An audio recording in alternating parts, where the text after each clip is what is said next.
Anda telah mengunduh podcast yang dipaparkan oleh Pendeta Dr. Erastus Sabdono ini dari truth.id/voice. Selamat mendengarkan podcast ini. Shalom Bapak Ibu, kita sampai di renungan hari ke-15 dengan judul Sisa Satu Peringatan. Kalau sekarang kita masih hidup, masih ada kesempatan, bisa jadi ini tinggal satu sisa peringatan. Sangat berbahaya apabila kita tidak menanggapi satu peringatan terakhir ini. Biarlah kita seperti orang yang kebakaran jenggot. Kebakaran jenggot menunjuk pada orang yang panik oleh sesuatu hal, namun juga bisa berarti orang yang bingung memberi jawab apa. Banyak hal yang membuat kita panik. Orang yang panik akan mencoba mencari solusi untuk menyelesaikan penyebab kepanikannya itu. Banyak sumber yang membuat orang merasa dan mengalami kepanikan. Pertanyaan yang harus kita kemukakan kepada diri kita masing-masing saat ini adalah, apa yang membuat saya panik? Kita harus dalam posisi kebakaran jenggot terkait dengan keadaan kita di hadapan kesucian Allah. Kalau kita ada di hadapan kekudusan Allah, apakah kita tahan berdiri dan siap? Seperti seseorang yang diberi kepercayaan mengerjakan sesuatu oleh seorang majikan atau tuan. Lalu tiba-tiba sang majikan datang. Kalau dia tidak mengerjakan pekerjaan itu dengan baik, dia akan menjadi panik. Tetapi kepanikannya sia-sia, karena ia sudah tidak bisa menyelesaikan tugas yang harus diselesaikannya. Di Matius 25 ayat 1, Tuhan Yesus mengemukakan perumpamaan mengenai 5 gadis yang bodoh dan 5 gadis yang bijaksana. Di ayat yang ke-6 tertulis, waktu tengah malam terdengarlah suara orang berseru, mempelai datang, song-songlah dia. Baik 5 gadis yang bodoh dan bijaksana bangun. Ternyata 5 gadis yang bodoh pelitanya padam karena mereka kehabisan minyak. Mereka panik. Mereka coba meminta minyak kepada 5 gadis bijaksana yang memiliki persediaan minyak. Tetapi 5 gadis yang bijaksana mengatakan, tidak cukup untuk aku dan kamu. Pergilah kamu ke tukang minyak dan belilah. 5 gadis yang bodoh pergi mencari minyak, dan ketika datang kembali, pintu sudah ditutup. Pertanyaannya adalah, mengapa paniknya tidak jauh-jauh hari? Mengapa tidak kebakaran jenggot jauh-jauh hari? Di dalam Wahyu 3 ayat 20 sampai 21, Tuhan Yesus berkata, lihat, aku berdiri di muka pintu dan mengetuk. Jikalau ada orang yang mendengar suaraku dan membukakan pintu, aku akan masuk mendapatkannya, dan aku akan makan bersama-sama dengan dia, dan ia bersama-sama dengan aku. Barang siapa menang, ia akan kududukan bersama-sama dengan aku di atas tahtaku, sebagaimana aku pun telah menang dan duduk bersama-sama dengan Bapa-Ku di atas tahtanya. Selama ini, ayat-ayat ini digunakan untuk menantang orang menerima Yesus sebagai Tuhan dan Juru Selamat, di mana pintu yang tertulis di ayat ini digambarkan atau dipahami sebagai hati manusia. Tetapi kalau kita melihat konteksnya, ini adalah jemaat Tuhan. Jemaat yang sudah memiliki Yesus.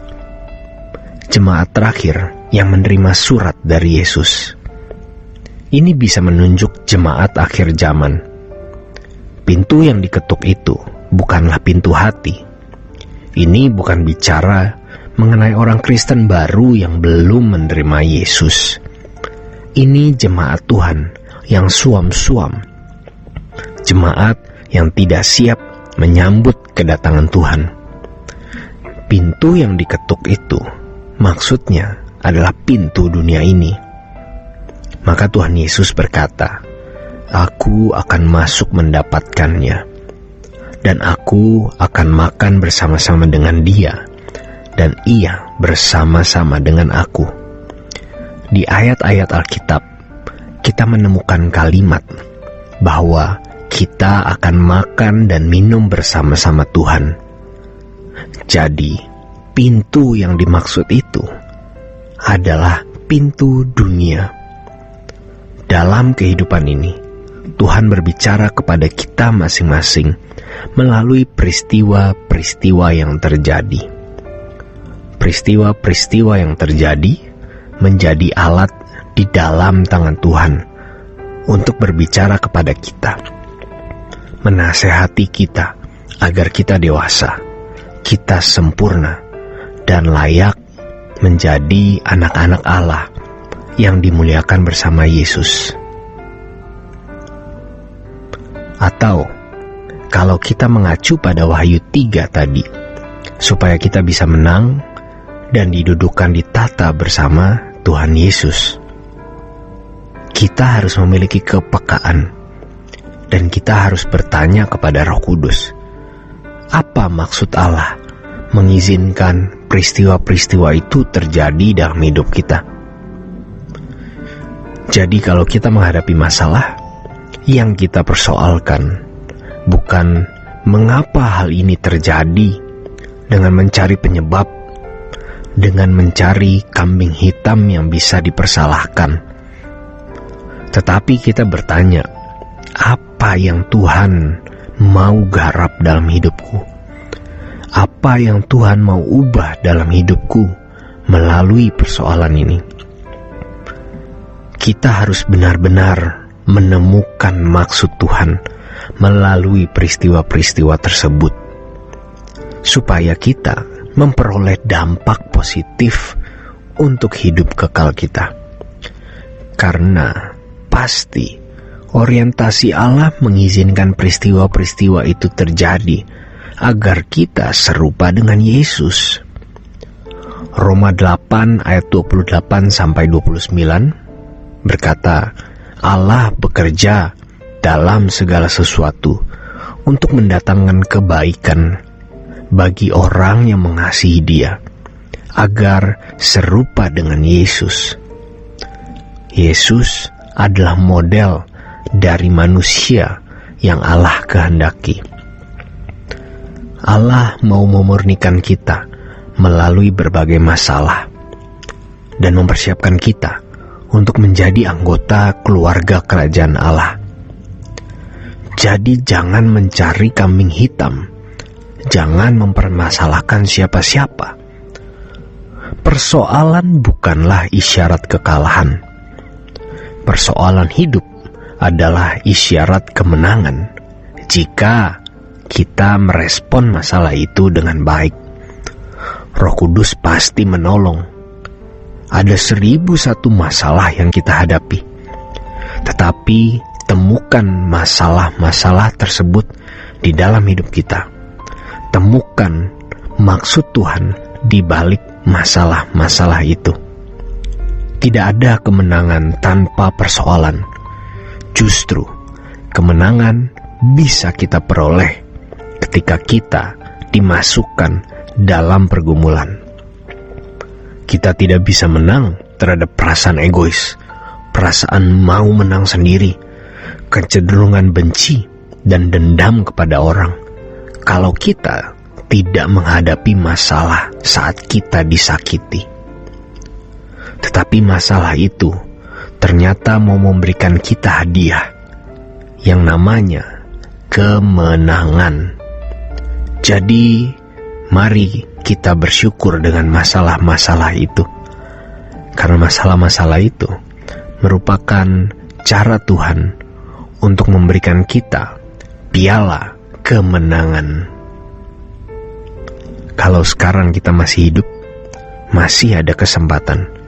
Bisa jadi ini tinggal satu sisa peringatan. Kalau peringatan ini tidak kita pergunakan dengan baik, kita tidak bisa punya kesempatan lagi. Untuk berlangganan renungan harian dalam bentuk cetak, silakan hubungi Truth Literatur di nomor telepon 0878 7870 7000. Untuk mendapatkan CD khotbah, MP3 renungan Truth, dan CD album lagu produksi Sulak Rasya, Anda dapat menghubungi di hari dan jam kerja di nomor telepon 021 638 60953. Tuhan Yesus memberkati.